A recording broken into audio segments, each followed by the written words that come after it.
Bonsoir les amis, je suis ravi de vous retrouver. J'ai préparé cette vidéo instantanée mes amis pour répondre aux questions de certains de nos amis fraîchement diplômés qui parfois ont terminé leurs études depuis une année, depuis 2 années et qui sont parfois désemparés. Je les comprends très bien. Ce sont nos enfants, ce sont nos neveux, ce sont nos nièces, ce sont nos amis, ce sont des membres de notre famille. Je comprends leur désarroi, je comprends votre désarroi mes amis. Donc qu'est-ce que je pourrais vous dire comme premier conseil mes amis? Ce n'est pas parce que vous avez envoyé, confié une centaine de curriculum vitae, de demandes d'emploi que vous allez vous attendre à un retour immédiat. Il est tout à fait normal mes amis parce que compte tenu de la conjoncture actuelle, il y a une contraction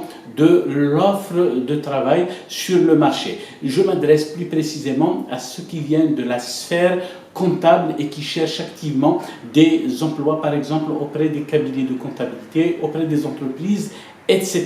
Donc voilà mes amis, auprès des cabinets de comptabilité, je pourrais peut-être être direct. Il y a une baisse tendancielle, en quelque sorte, du volume d'activité chez nos amis comptables et cette mesure-là a été en quelque sorte induite par le relèvement du seuil de l'impôt forfaitaire unique. Parce que nous sommes, si vous voulez, mes amis, dans une société où la comptabilité n'est pas encore perçue comme un outil pour la prise de décision. Donc il y a pas mal d'entreprises, de sociétés qui, se croyant être au régime de l'IFU, ne sont pas obligées de tenir une comptabilité, donc se limitant à l'impôt forfaitaire unique. Il suffit, si vous voulez, de remplir par eux-mêmes leurs déclarations, voire même de les confier occasionnellement à un professionnel, mais le travail comptable avec la tenue des livres, etc., celle-ci a diminué, je comprends, aussi bien, si vous voulez, les comptables qui sont à la recherche active d'emploi que les professionnels de la comptabilité qui désespèrent en quelque sorte en voyant leur plan de charge en quelque sorte fondre comme neige au soleil. Donc ceci d'une part. Donc il y a encore une brèche auprès des entreprises en quelque sorte qui peuvent avoir besoin de comptables en interne.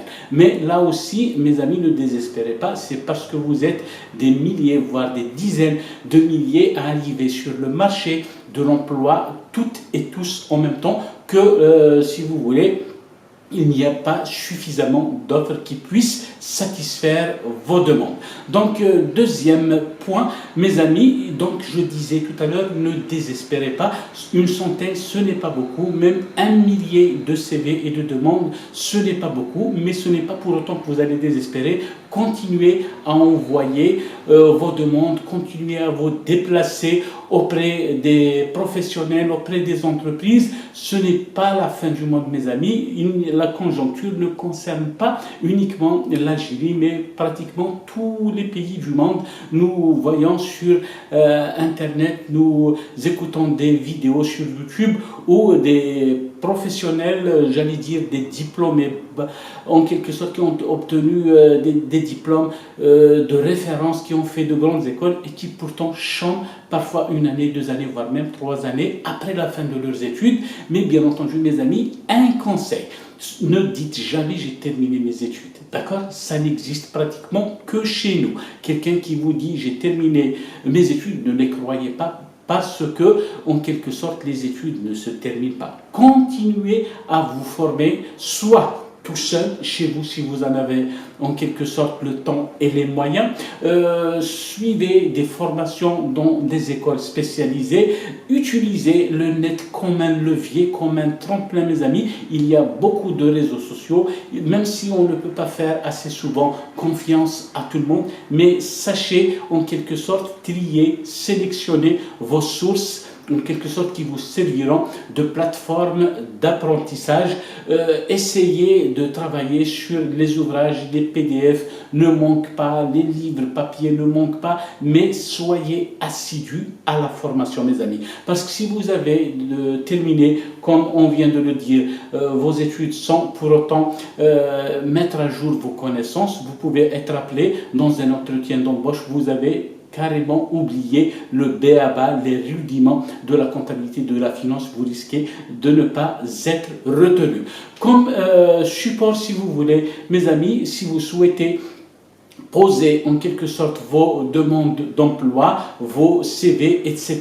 Donc je vais vous dire à peu près que Facebook comme réseau social n'est pas le réseau indiqué, mes amis. Donc le Facebook en quelque sorte c'est une plateforme grand monde dans laquelle il n'y a pas que le sérieux, je vais vous le dire tout simplement. Essayez en quelque sorte de créer un compte sur un réseau plus professionnel qui est LinkedIn. Donc il est à mon avis plus sérieux, c'est là où se rencontrent les professionnels, les dirigeants d'entreprises, les propriétaires en quelque sorte d'entreprises familiales qui sont également à la recherche de talents, à la recherche, si vous voulez, de nouveaux diplômés pour les mettre en quelque sorte dans leurs entreprises d'une manière générale. Donc voilà, si vous souhaitez augmenter vos chances, mettez vos CV plutôt sur LinkedIn plutôt que sur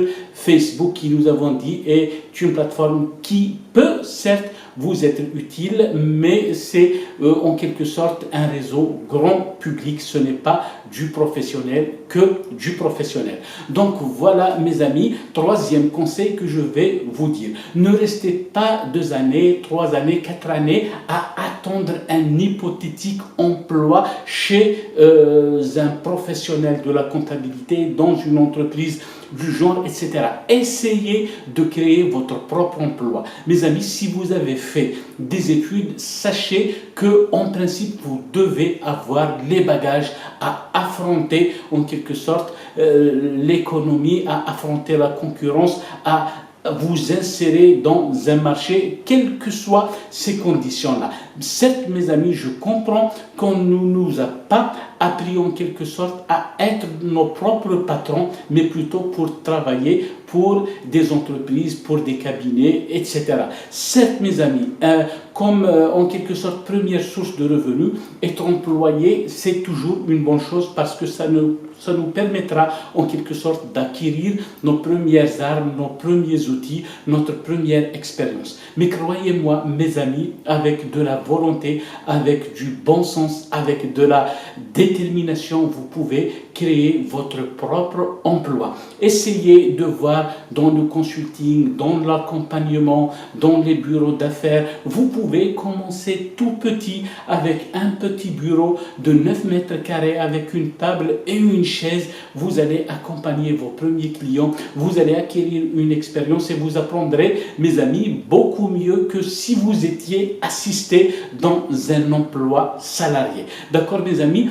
Prenez votre courage en main, prenez le taureau par les cornes, essayez de créer une entreprise, un bureau, essayez de créer votre propre affaire avec moins que rien. Sachez, mes amis, que toutes les entreprises connues, n'est-ce pas, y compris, si vous voulez, les plus grandes sociétés que l'on connaît aujourd'hui, comme Apple, comme Microsoft, comme Google, elles ont toutes été pratiquement créées dans des garages. On les appelle des entreprises garages. Là, je vous donne, si vous voulez, des exemples au top, mais essayez de reproduire ces schémas chez vous. Je suis sûr que vous y arriverez. Même si vous retombez, essayez de vous relever, essayez de vous relever. Si vous ne pouvez pas marcher, rompez. D'accord, mes amis? Donc les bagages, donc les diplômes, toutes les connaissances que vous avez acquises, ce n'est pas forcément pour travailler chez quelqu'un. Essayez d'être votre propre patron. Donc voilà, mes amis, grosso modo, les conseils que je peux vous donner en qualité de senior, si je peux me permettre en quelque sorte cet adjectif en quelque sorte. Senior, c'est juste par rapport à l'âge parce que je suis né par le hasard du temps avant vous, mais j'espère franchement et sincèrement vous donner j'allais dire, ces conseils qui vont, j'espère, vous servir et prenez votre courage en main et persévérez, ne jamais baisser les bras, mes amis. Allez, au revoir.